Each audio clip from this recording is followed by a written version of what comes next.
Hi, so I just wanted to share with you some of the most important things from my ELL program plan that I researched, which was under the Corvallis School District. Um, so I was surprised by a couple of things.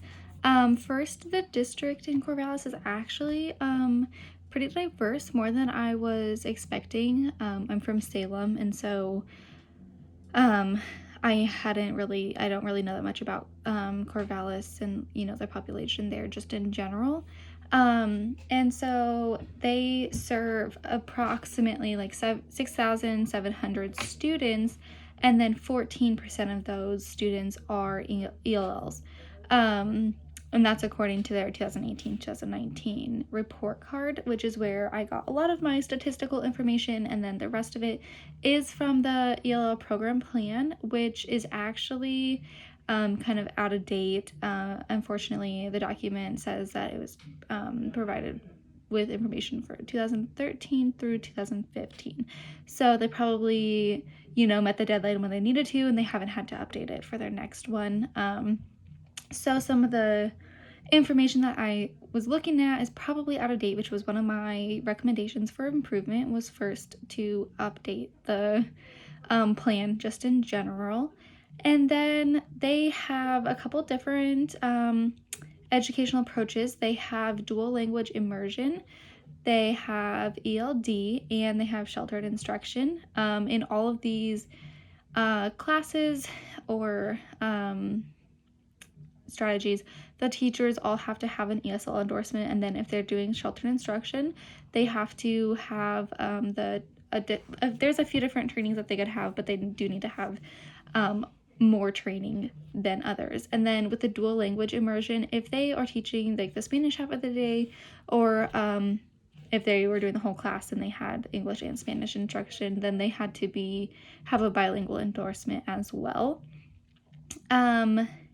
So the way that they have it set up for doing ELD time, I thought was really interesting. And I actually talked to another teacher that I know, and she said that the school that she worked at in Salem Kaiser was the same way. But so they have their ELD time during a band that's school-wide, with an intervention time. And so that way the students are not missing any new information. But I do feel like that might be a little bit problematic, because if they needed interventions in a content area, then that would not be possible with that being their ELD time. So maybe if it was, but then it also would depend on their time that they get with ELD support. So if they only had half an hour a week, then maybe they could do ELD one day of the week for their intervention time, and then something else for the other intervention times. So it might just be a student by student thing. There wasn't a ton of information on like the specifics of that. It seems like they had a lot of trainings available, and they had really good descriptions of the trainings, who they were meant for, how long they would take, and everything like that. So I thought that was good to have on there, and it was really clear for people to understand exactly what they were, and who you would find in there. And they even had some for administrators listed, which I thought was really good.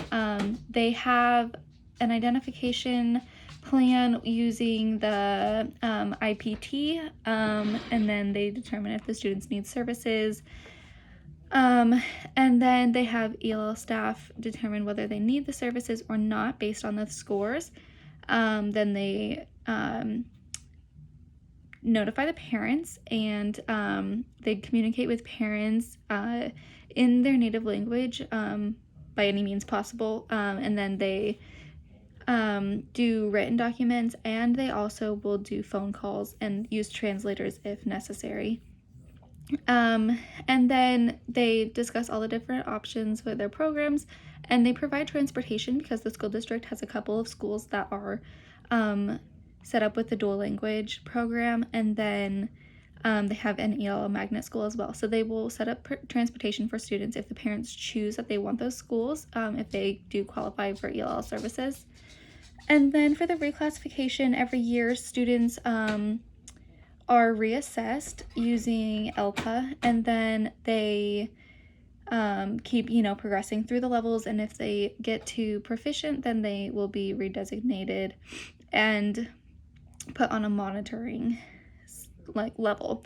They also can be monitored and then re-entered into an ELL program if it shows that their academics are not, up on close to grade level, and that they find the reason for that is because of language. The whole district seems like it's very